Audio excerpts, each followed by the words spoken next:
আসসালামু আলাইকুম সম্মানিত অভিভাবকবৃন্দ, চতুর্থ শ্রেণীর শিক্ষার্থীবৃন্দ, অনেক অনেক প্রীতি ও শুভেচ্ছা গোল্ডেন ম্যাথ এডুকেশনের পক্ষ থেকে। আজকে তোমাদের গণিত বইয়ের 108 পৃষ্ঠার দেখি পারি কিনা এই পৃষ্ঠার সমাধানগুলো তুলে ধরছি। তবে আজকের এই বিষয়টা খুব সহজভাবে এখানেই বুঝিয়ে দেব। সাথে থাকো, আশা করছি খুব সহজে এগুলো শিখে যাবে। এখানে লক্ষ্য করেছো, বাম পাশের নির্দেশনা অনুসরণ করে ডান পাশের ভগ্নাংশগুলোর ফাঁকা ঘরে টিক চিহ্ন দিই। বাম পাশের নির্দেশনা মানে এই নির্দেশনাগুলো অনুসরণ করতে হবে। কি বলেছে এখানে? ভগ্নাংশের হর একটি বিজোড় সংখ্যা, মানে হর মানে কোথায় থাকে? নিচে থাকে, তার বিজোড় সংখ্যা হতে হবে। তো দেখো একটা করে দিয়েছে, এই যে 5 বিজোড়, তাই টিক দিয়েছে। 5 বিজোড় টিক দিয়েছে, 3 বিজোড় টিক দিয়েছে, 5 বিজোড় টিক দিয়েছে, 9 বিজোড় টিক দিয়েছে। 4 কি বিজোড়? নো। 6 কি বিজোড়? নো। 6 বিজোড়? নো। 18 বিজোড়? নো। 9 কি বিজোড়? ইয়েস। ওকে, এইভাবে। আর আরেকটা বিষয় বলে দিচ্ছি, আমার ভিডিওগুলোতে কমেন্ট করা যায় না, এটা অ্যালগরিদম। সো তোমরা আমার একটি ফেসবুক পেজও আছে, আবার ফেসবুকেও আছে, সুন্দর মন সুন্দর জীবন। এই যে সুন্দর মন এইভাবে লিখে তারপর আবারও সুন্দর জীবন, এইভাবে সুন্দর জীবন এইভাবে লিখে সার্চ করবে, তাহলে আমার ফেসবুক আইডি পেয়ে যাবে। সেখানে মেসেঞ্জার অথবা কমেন্ট করে জানিয়ে দেবে যে কোনো ভিডিওতে, যদিও আমার সেটা এডুকেশন বিষয় না। আরেকটা আছে Facebook page, golden Bangla 25, golden Bangla 25, golden Bangla 25। এই গোল্ডেন বাংলা 25 এটা আমার পেজ। এটা শিক্ষণীয় বিষয়গুলো দেওয়া আছে, সেখানেও তোমরা কমেন্ট করে আমাকে জানিয়ে দিতে পারো কোন পেজের সমাধান চাও, বা কোনো সমস্যা থাকলে সেই সমস্যার কথা মেসেজ করে জানিয়ে দিতে পারবে। যাই হোক, এবারে পরের অপশানটা কি বলেছে?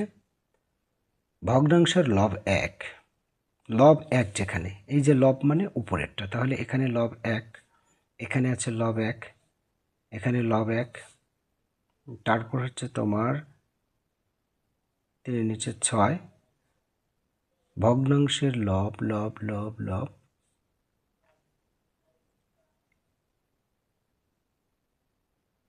আর নেই, ঠিক আছে। আচ্ছা, তারপরে ভগ্নাংশের হর 2 থেকে 6 মধ্যে, হরটা 2 থেকে 2ও হতে পারে অথবা 6ও হতে পারে, এবং 2, 3, 4, 5, 6, এটা কি? ভগ্নাংশের হর। তাহলে হর 2 থেকে 6 মধ্যে, তার মানে এটা হবে, এটা হবে, কেননা 5, 5, 3ও হবে, তারপর 5, 9 হবে না, 4 হবে, 6 হবে, 6 হবে, তারপর হবে না। ওকে, এর পরবর্তীতে কি বলেছে? ভগ্নাংশের মান 1/2 এর চেয়ে কম। তো অ্যাকচুয়ালি ভাবে এখানে দেখো 2 ভাগের 1 ভাগ। তো এই বিষয়টা অঙ্কের মাধ্যমে না করে চিত্রের মাধ্যমে যদি করো আরও সহজ হবে। অঙ্কের মাধ্যমে সেটা হচ্ছে যে 2কে 1 দ্বারা ভাগ করো, 0.5 হবে। এটা না করে আমি একটা চিত্র এঁকে নিই, তাহলে বিষয়টা আরও সহজ হবে। মনে করো এই একটা, যে কোনো একটা অংশ, তাকে 2টা ভাগ নিলাম। এখন 2 ভাগের এই 1 ভাগ নিয়েছি, মানে এইটুকু অংশ, ঠিক আছে, এইটুকু অংশ নিয়েছি। এখন এখানে বলেছে 5 ভাগের 1 ভাগ। তো এটাকে যদি তুমি 5টা ভাগ করো, তার 1 ভাগ নিচ্ছ, তাহলে অবশ্যই এটার চেয়ে কম হবে, তাই না? তুমি যখন 5টা ভাগ করবে এটাকে, এই যে সাপোজ তোমার এটা করলে, আর এটা তো আসলে ভাগ হবে না, এটা তো 5 ভাগের 1 ভাগ নিচ্ছ, মানে এই যে এইটুকু নিচ্ছ, তাহলে অবশ্যই এটার সাথে কম হয়ে যাচ্ছে, তার মানে এটা হবে। এবার 5 ভাগের 3 ভাগ নিচ্ছ, তাহলে অবশ্যই 3 ভাগ নেওয়া মানেই একটু বৃদ্ধি হবে। এই যে 1 2 3 তিনটা নিচ্ছ, তার মানে অর্ধেকের চেয়ে বেশি নিয়ে নিচ্ছ। চিত্র এঁকে করলে সবচেয়ে সুবিধা হবে। ঠিক আছে, তাহলে এটা কম না বেশি, এটা হবে না। তারপর 3 ভাগের 1 ভাগ নিচ্ছ। আচ্ছা, এই জিনিসটাকে 3টে ভাগ করো। দেখো এই জিনিসটাকে 3টে ভাগ করো সমান। এই যে অর্ধেকটা তো এটা পড়েছে, তাই না? তাহলে 3 ভাগের মানে এটা আর এটা দাও। তাহলে 3 ভাগের 1 ভাগ মানে এইটুকু, তার মানে এটার চেয়ে কম, অবশ্যই এটাও হবে। তারপর 5 ভাগের 2 ভাগ, এটাও কম। 9 ভাগের 1 ভাগ, এটাও কম। 4 ভাগের 3 ভাগ, এটা কম নয়। 6 ভাগের 5 ভাগ, এটাও কম নয়। এটা 6 ভাগের 3 ভাগ, কম নয়, সমান হয়ে যাচ্ছে এটা। তারপর 18 ভাগের 12 ভাগ, এটাও বেশি। তারপর হচ্ছে তোমার মানে এই জিনিসটাকে তুমি 18টা ভাগ করবে, তার মধ্যে 12 ভাগ নেবে, মানে অর্ধেকের বেশি নিয়ে ফেলছো, তাই না? যদি অর্ধেক হতো সেটা কি 9 হতো উপরে, এরকম করে মনে করবে। ঠিক আছে, যেমন এখানে 6 ভাগের 3 ভাগ, তার মানে কি অর্ধেক নিচ্ছে এখানে। এই জিনিসটাকে, এই চিত্রটাকে 6টা ভাগ করছো। ঠিক আছে, এটাকে তুমি যখন 6টা ভাগ করবে, হ্যাঁ, যখন তুমি 6টা ভাগ করবে, তার মধ্যে 3 ভাগ নিচ্ছ মানে এইটুকু, তার মানে অর্ধেক নিচ্ছ। কিন্তু এখানে বলেছে অর্ধেকের চেয়ে কম হতে হবে, তার মানে এটাও হচ্ছে না। আবার এই জিনিসটাকে যখন 18 ভাগ করছো, 18 ভাগের 9 ভাগ নিলেই অর্ধেক হয়, 9 ভাগের কম হলে তাহলে হতো। এখানে 12 আছে, তার মানে এটাও হবে না। এটা 9 ভাগের 6 ভাগ, তো 9-এর অর্ধেকই তো 4.5, তাহলে অর্ধেক হয়, তার মধ্যে আবার 6 ভাগ নিয়েছে, মানে এটাও হবে না। তার মানে এই 1 2 3 4 এই কয়েকটাই হবে। ওকে, আচ্ছা, এর পরবর্তীতে কি বলেছে, ভগ্নাংশটি 3/9 এর সমতুল ভগ্নাংশ।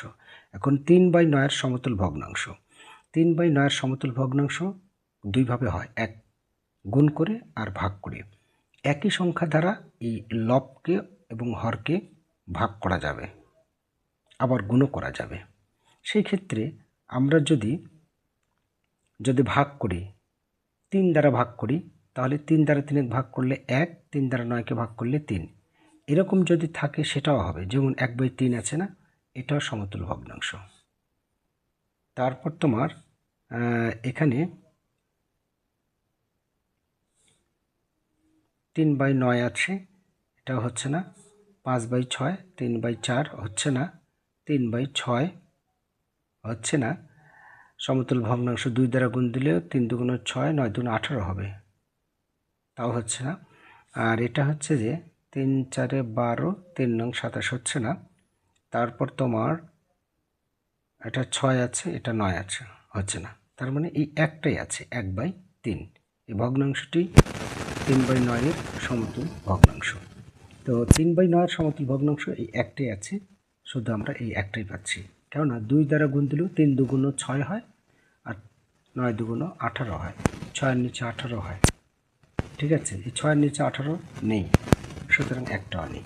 ওকে, আচ্ছা, এর পরবর্তীতে 3/4 সমতুল ভগ্নাংশে টিক চিহ্ন দিই। 3/4, তো 3/4-এর 2 দ্বারা যদি গুণ করো, অর্থাৎ 2 দ্বারা গুণ করতে হবে 3কেও এবং 4কেও গুণ করতে হবে। সমতুল ভগ্নাংশ বের করার নিয়মই হচ্ছে 3কেও গুণ করতে হবে, 4কেও গুণ করতে হবে। 3 দুগুণ 6, 4 দুগুণ 8, এই যে এটা একটা হবে।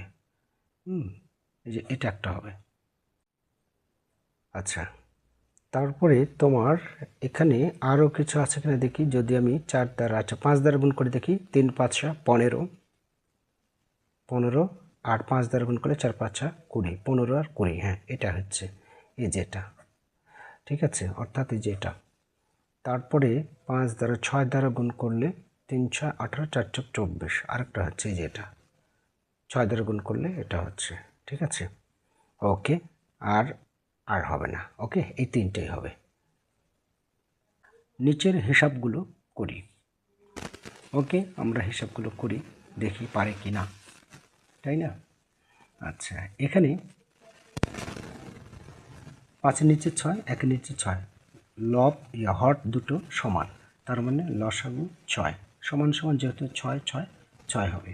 তারপর যদি লসাগুর বেলায়, অর্থাৎ হর যদি সমান হয় তাহলে লসাগু 6 আর উপরে যা আছে তা শুধু তুলে যাওয়াই হবে। তাহলে কত হচ্ছে 4-এর নিচে 6, অর্থাৎ এটাকে এটা দ্বারা বিয়োগ করলাম। আচ্ছা, এবারে লঘিষ্ঠ আকার মানে এটাকে লঘিষ্ঠ রূপ করতে পারি। লঘিষ্ঠ রূপ করার নিয়মটা হচ্ছে একই সংখ্যা দ্বারা ভগ্নাংশের লব এবং হরকে ভাগ করতে হবে। তো আমরা 2 থেকে 9 পর্যন্ত যে কোনো একটি সংখ্যা চয়েস করব। তাহলে 2 চয়েস করলাম, 2 দ্বারা এটাকে ভাগ করা যায় 2, 2 দ্বারা এটাকে ভাগ করলে হবে 3। এই ক্ষেত্রে আসো এখানে কিছু নেই মানে মনে করতে হবে এখানে 1 আছে। তো 1, 5, 5 এর লসাগু 5ই হবে।